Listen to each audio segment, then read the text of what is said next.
Créer une extension en mer, c'est quelque chose d'artificiel. Donc tout notre travail, c'est d'en faire quelque chose qui ait l'air naturel, pour qu'on ait vraiment le sentiment que ça appartient au contexte monégasque. C'est très important vraiment de ne pas considérer une extension en mer comme une chose en plus, mais comme un rééquilibrage peut-être, comme l'embellissement et le perfectionnement d'une chose déjà présente. Et en réalité, ça réalise sur l'entrée du port Hercule, ça réalise sur la droite, sur le tribord, ça réalise quelque chose qui peut être plus intéressant de ce qu'on a aujourd'hui. Ça peut arranger les choses, ça peut être une bonne idée. Et je pense que c'est ce qu'on fait.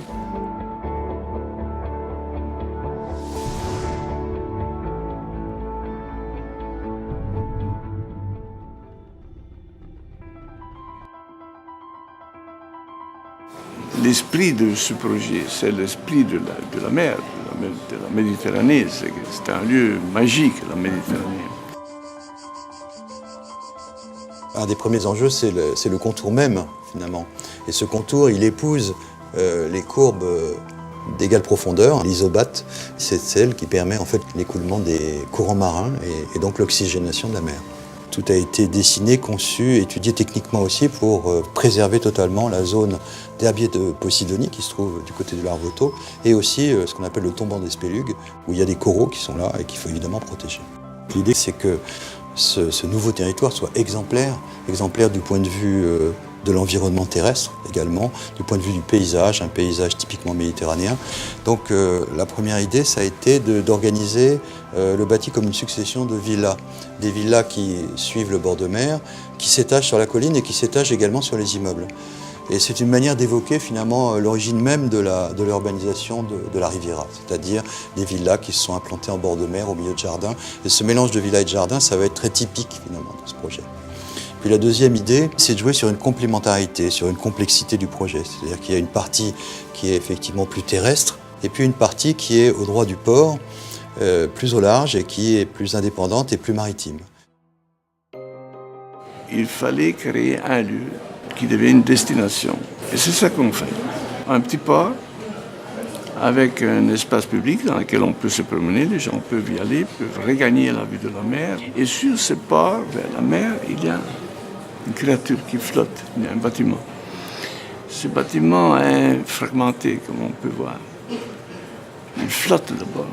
Il n'est pas posé sur terre. Et évidemment, sinon, à partir de la rue, on ne pourrait pas voir la mer.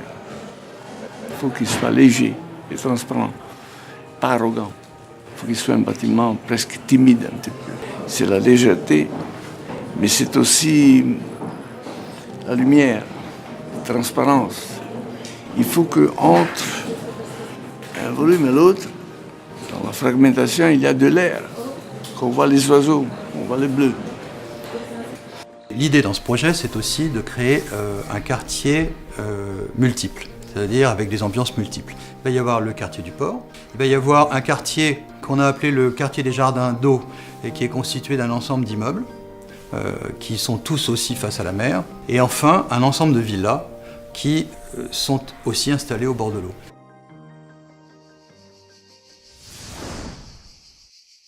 La végétation, c'est naturellement l'idée que ce maquis méditerranéen est tellement beau et aussi fonctionne bien. Enfin, on sait qu'il y a une durabilité dans l'utilisation de ce maquis.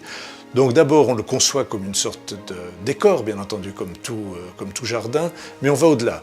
C'est-à-dire qu'il y aura un résultat presque immédiat. On est capable d'installer un maquis qui très vite donnera ces ambiances comme on les a dès qu'on se retourne et qu'on regarde un peu au-dessus de soi à Monaco.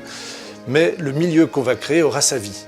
Il sera capable justement de se régénérer, de se développer, des jeunes arbres s'installeront et c'est un milieu vivant et durable qu'on installe. Donc ce n'est pas ni un décor, ni un discours politiquement correct, bien au-delà de ça. On crée les conditions pour que la vie s'installe dans cette extension en mer.